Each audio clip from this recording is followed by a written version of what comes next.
Have you ever walked through a museum and noticed how carefully everything is preserved?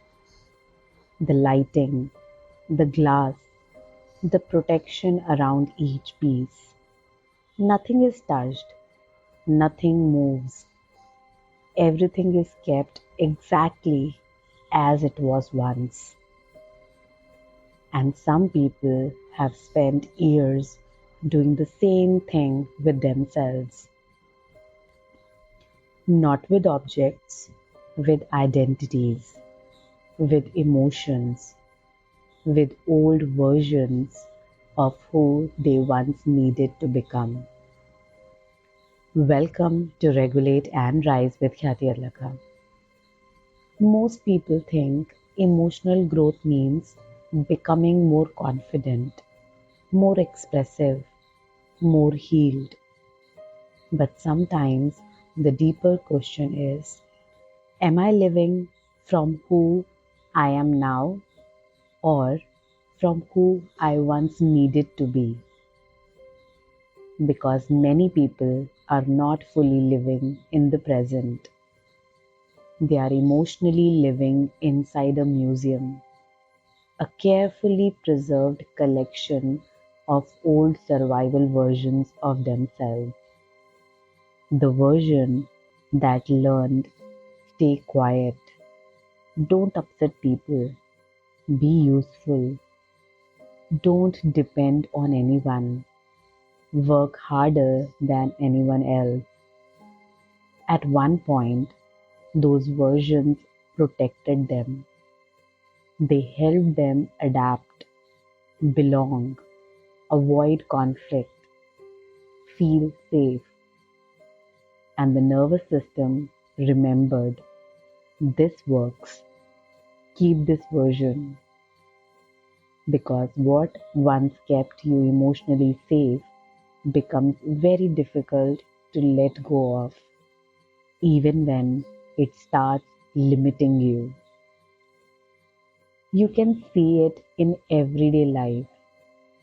Someone who still apologizes before speaking, someone who achieves constantly but feels uncomfortable receiving appreciation, someone who appears independent but secretly struggles to let people come close, someone who keeps proving themselves even when nobody is asking them to anymore, someone who still feels nervous being fully themselves around certain people, even as an adult. And the difficult part is, these patterns can start feeling like personality, not because they are authentic, but because they have been practiced for so long. Some people are not expressing who they are maintaining who they had to become.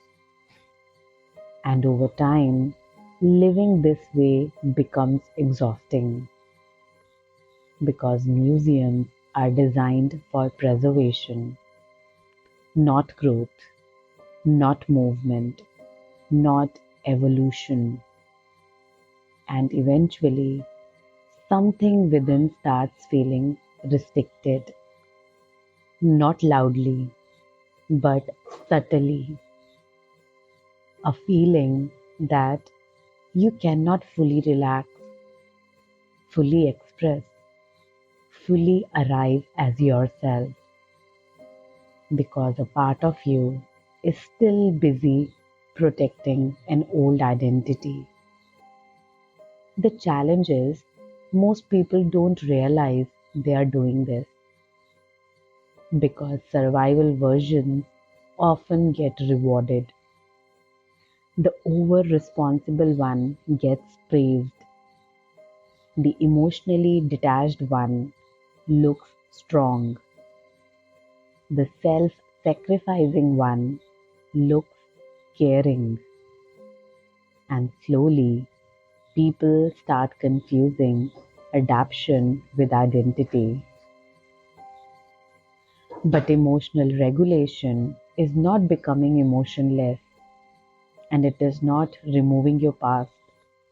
It is developing the ability to recognize this response once protected me, but it may no longer represent me. And this is something we can actually observe.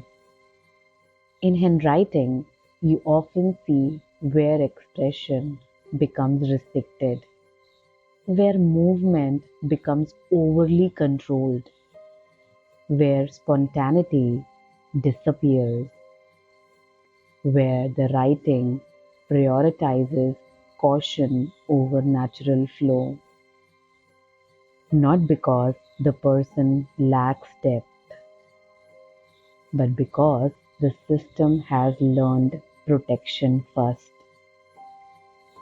And this is where the work shifts, not by forcing a person to become someone new, but by helping them feel safe enough to stop over preserving who they no longer need to be. Because healing is not destroying the museum, it is realizing you don't have to live inside it anymore.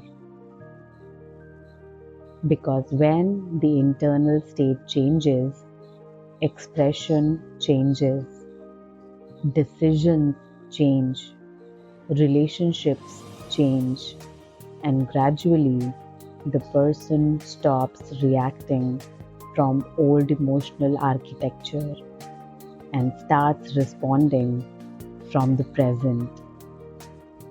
A museum is valuable for remembering, but not for living inside. So maybe the question is not, what is wrong with me?